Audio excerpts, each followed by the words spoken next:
Hi friends, welcome to south with north cooking. இன்றைக்கி சூப்பராக உளுந்து வடை செய்யலாம் வாங்க. அதுக்கு தேவையான பொருட்கள்: முதல்ல ஒரு 200 கிராம் உளுந்து எடுத்து நல்லா கழுவிட்டு அதை ஒரு 2 மணி நேரம் ஊற வச்சுக்கலாம். 2 மணி நேரம் ஊறினதுக்கப்புறம் மறுபடியும் ஒரு 2-3 டைம் வாஷ் பண்ணிவிட்டு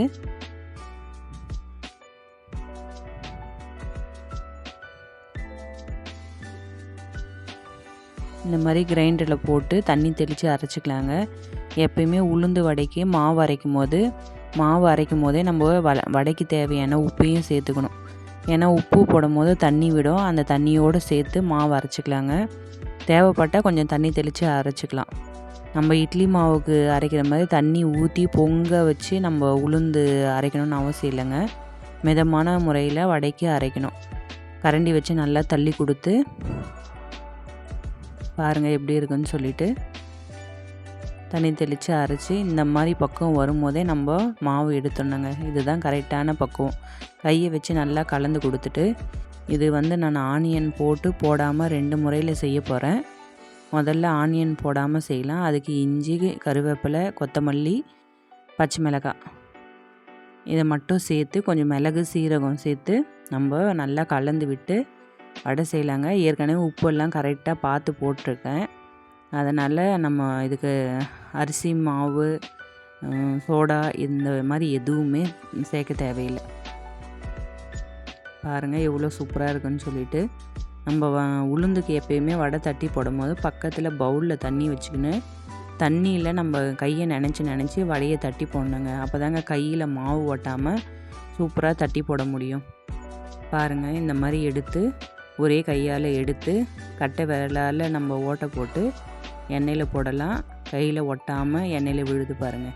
மிதமான சூட்டில் வச்சு நம்ம ஃப்ரை பண்ணி எடுக்கணுங்க வடையை. அப்போ தான் மேலேயும் உள்ளேயும் நல்லா வெந்து வரும்.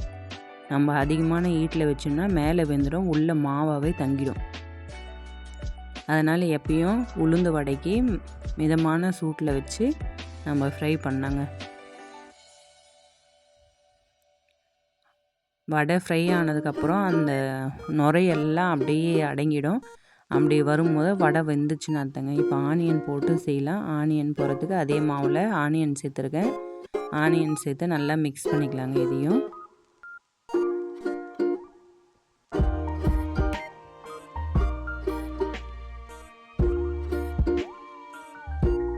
பாருங்கள், வடையை திருப்பி கொடுத்து மிதமான ஹீட்லேயே நல்லா ஃப்ரை பண்ணி எடுத்துக்கலாம். பாருங்கள் அந்த நுரை ஃபுல்லாக அடங்கிடுச்சு, வடை நல்லா வெந்துடுச்சு. வடையை எடுத்துக்கலாம். இப்போ ஆனியன் போட்டதையும் நம்ம அதே மாதிரி தட்டி போட்டு மிதமான சூட்டில் வேக வச்சு ஃப்ரை பண்ணி எடுத்துக்கலாம். இது ஆறுனதுக்கப்புறம் சாப்பிட்டாலும் நல்லா இருக்குங்க. நம்ம உளுந்து வடைனாலே அரிசி மாவு போடுவாங்க, சோடா உப்பு போடுவாங்க, நம்ம எதுவுமே சேர்க்காமல் செஞ்சுருக்கோம். பாருங்கள் எவ்வளோ சூப்பராக வந்திருக்கு. ஆனியன் போட்ட வடையும் பாருங்கள் எவ்வளோ சூப்பராக இருக்குன்னு சொல்லிட்டு.